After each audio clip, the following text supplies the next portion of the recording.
اعوذ باللہ من الشیطان الرجیم، بسم اللہ الرحمن الرحیم۔ تعریف اس رب ذوالجلال کی جس کے قبضے میں میری اور آپ کی جان ہے۔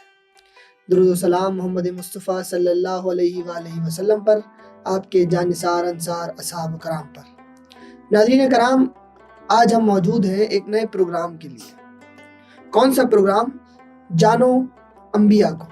ناظرین کرام، یہ پروگرام ایک منفرد پروگرام ہے، اور منفرد پروگرام اس لیے ہے کہ آج کے اس پروگرام میں ہم اپنے مہمان سے اور بالخصوص طالب علم سے سوال اور جواب کریں گے۔ سوال اور جواب اس لیے کہ ہمارے جتنے بھی انبیاء گزرے ہیں، 1,24,000 کم و بیش پیغمبر ہماری آسانی کے لیے اس دنیا میں آئے گئے۔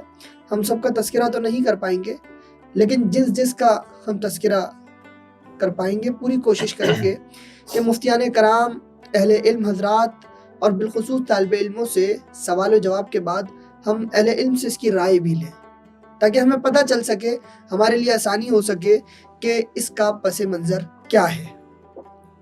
میں ہوں آپ کا میزبان شرجیل بیگ مغل، اور آج ہمارے ساتھ اس اسٹوڈیو میں موجود ہیں جناب مفتی عفان الحق کلیانی صاحب۔ مفتی عفان الحق کلیانی صاحب جو ہے اس وقت جامعہ کراچی میں تدریسی عمل کے فرائض انجام دے رہے ہیں، اور ساتھ ساتھ جامعہ نعمانیہ میں بھی تدریسی عمل جو ہے وہ جاری انہوں نے کیا ہوا ہے۔ بہت شکریہ مفتی صاحب، آپ نے وقت نکالا اور یہاں تشریف لائے۔ اس کے ساتھ ہی جامعہ کراچی کے طالب علم محمد عمیر ہمارے ساتھ موجود ہیں۔ کیسے عمیر؟ خیریت سے؟ بہت شکریہ عمیر، آپ یہاں موجود ہیں۔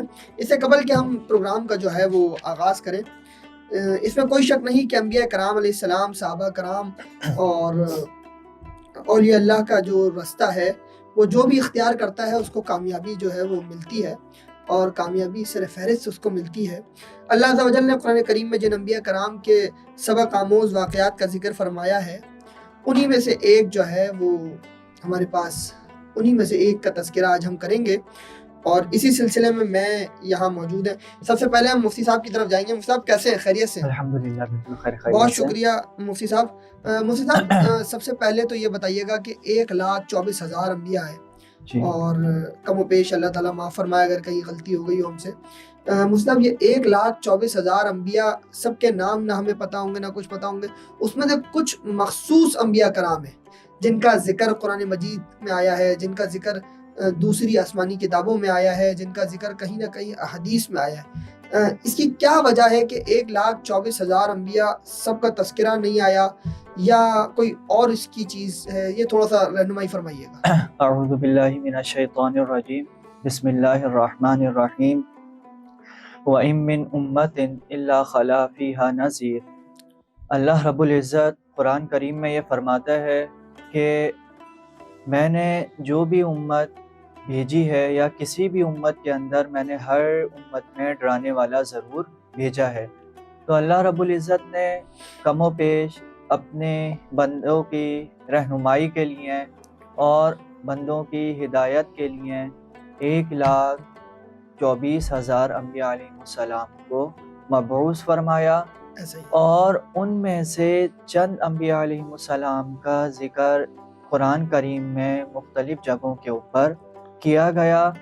اس میں چونکہ وجہ یہ بیان کی گئی ہے کہ چونکہ تمام انبیاء کی تعلیمات جو ہے وہ ایک ہی ہیں کہ ایک اللہ کی عبادت کرنا اور ایک ہی اللہ کی طرف بلانا، کیونکہ اللہ نے انسان کی تخلیق کا جو سب سے اہم مقصد بتایا ہے وہ یہی ہے کہ وَمَا خَلَقْتُ الْجِنَّ وَالْإِنسَ إِلَّا لِيَعْبُدُونَ، کہ ہم نے انسان اور جنات کی تخلیق کو جو بنایا ہے یا تخلیق کا جو مقصد رکھا ہے وہ صرف اپنی بندگی ہی رکھا ہے۔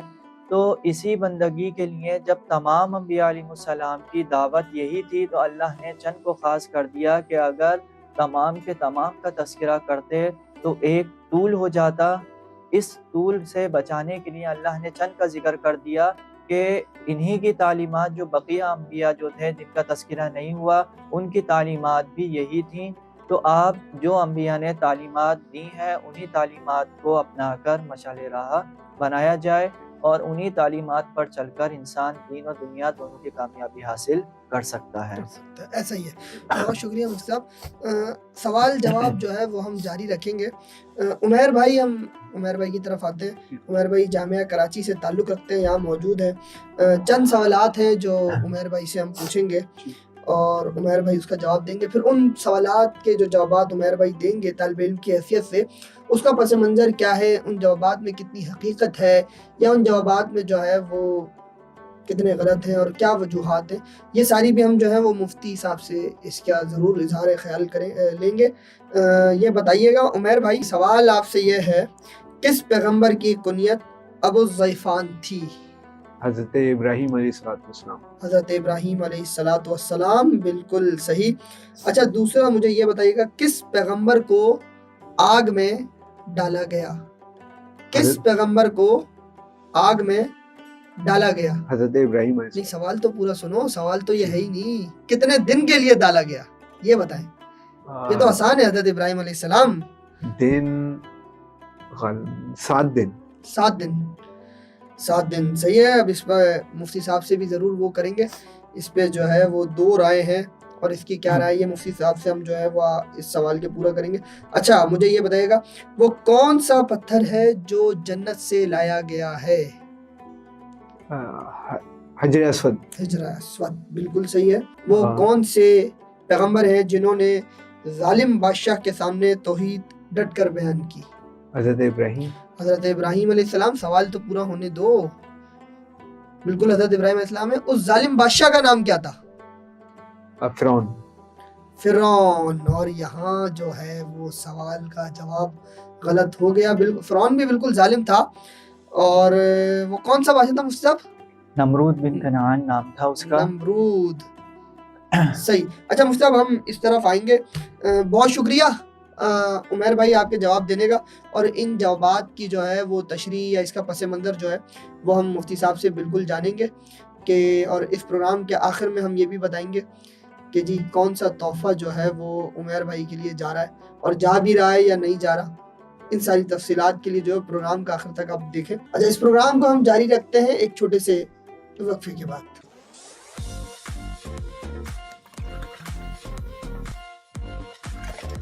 پروگرام جانو انبیاء میں ایک بار پھر خوش آمدید۔ مفتی صاحب ہمارے درمیان موجود ہیں، پروگرام کو آگے لے کر چلیں گے۔ مفتی صاحب، یہ مجھے بتائیے گا کہ ابھی ہمیں پتہ چلا کہ اس پیغمبر کی کنیت جو ہے وہ ابو الضیفان ہے، تو حضرت ابراہیم علیہ السلام کی ابو الضیفان کا جو ہے وہ مطلب کیا ہے اور یہ کیوں کنیت جو ہے وہ حضرت ابراہیم علیہ السلام کی پڑی ہے؟ بسم اللہ الرحمن الرحیم۔ هل اتاک حدیث ضیف ابراہیم المکرمین۔ قرآن کریم میں اللہ رب العزت نے جا بجا حضرت ابراہیم علیہ السلام کے مہمان نوازی کا تذکرہ کیا ہے۔